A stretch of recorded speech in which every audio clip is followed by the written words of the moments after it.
Fibromialgia es una enfermedad que se caracteriza por dolor generalizado, o sea, en cualquier parte del cuerpo.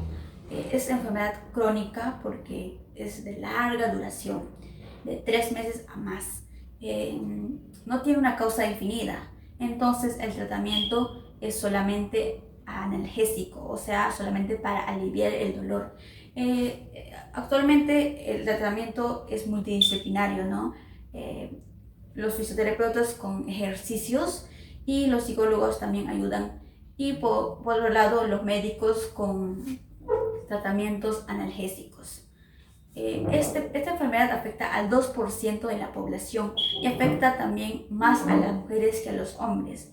Se caracteriza porque con una presión normal una persona no va a tener dolor. En este caso, la persona afectada siente dolor por unas maniobras, por estiramientos. La persona va a sentir mucho dolor. Esto afecta al sueño de la persona, afecta psicológicamente también porque, o sea, con tanto dolor la persona va a estar incómoda. En tratamientos fisioterapéuticos lo que el fisioterapeuta podría hacer es ejercicios de estiramiento, ejercicios aeróbicos y ejercicios con pesa. Cuando hablamos de infarto del miocardio, es una enfermedad grave. ¿Por qué? Porque es una de las primeras causas de muerte en los países desarrollados y la tercera causa en los países de desarrollo como el Perú. Entonces, ¿qué es? Bueno, cuando hablamos de infarto hablamos de muerte de tejido y cardio hablamos del corazón, o sea, músculo del corazón. Entonces, también sabemos que nuestro cuerpo está y irrigado todas partes. Entonces, las arterias llevan sangre a todas partes de nuestro cuerpo. Entonces, estos llevan al músculo del corazón también. ¿Qué pasa?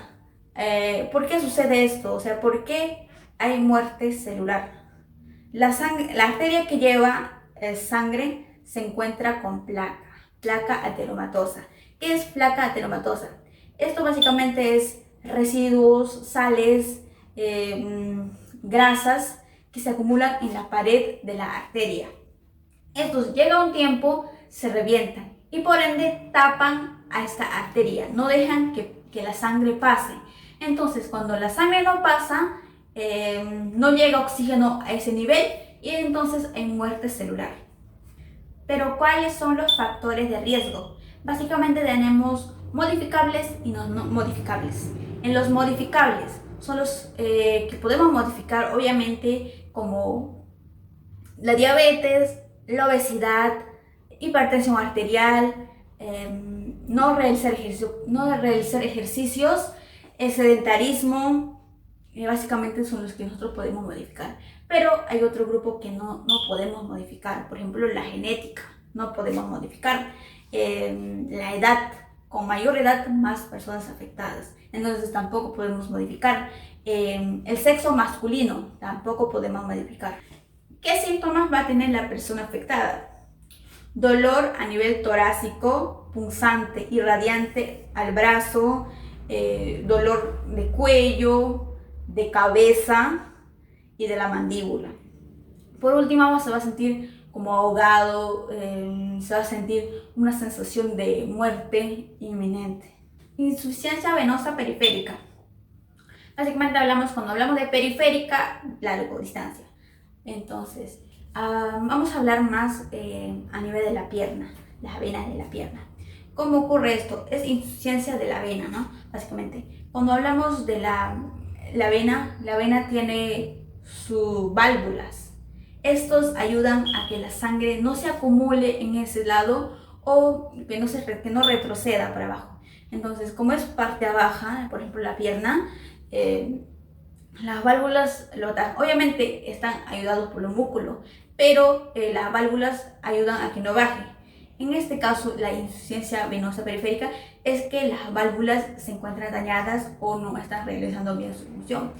Entonces, la sangre se acumula. ¿Y cuáles son los síntomas?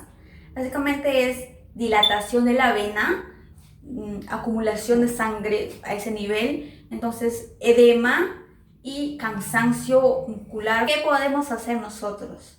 Bueno, como tratamiento, podemos aplicar vendaje o poner medias especiales para que pueda aplastar, o sea, mantener presionado esa zona.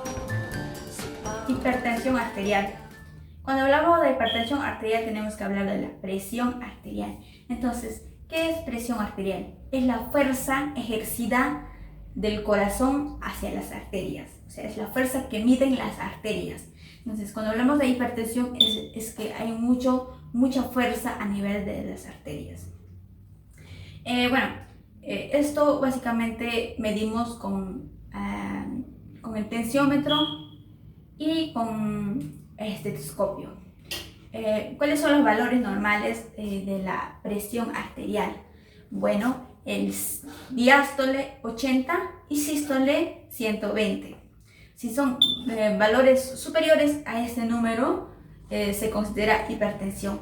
Y si son menores a estos números, se considera hipotensión. ¿Cuáles son los factores de riesgo? Tenemos la obesidad, diabetes mellitus, sedentarismo, consumo de tabaco, consumo de drogas, alimentación no saludable, no realizar ejercicio. ¿Qué manifestaciones clínicas va a presentar la persona afectada? Básicamente, cuando medimos la presión arterial, es que la persona va a presentar siempre hipertensión arterial. O sea, tenemos que medir cuando la persona esté en descanso. Entonces, la persona siempre va a presentar presión arterial elevada.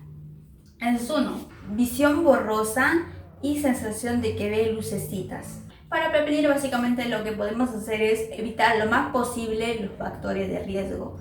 Realizar ejercicios y medir con frecuencia la presión arterial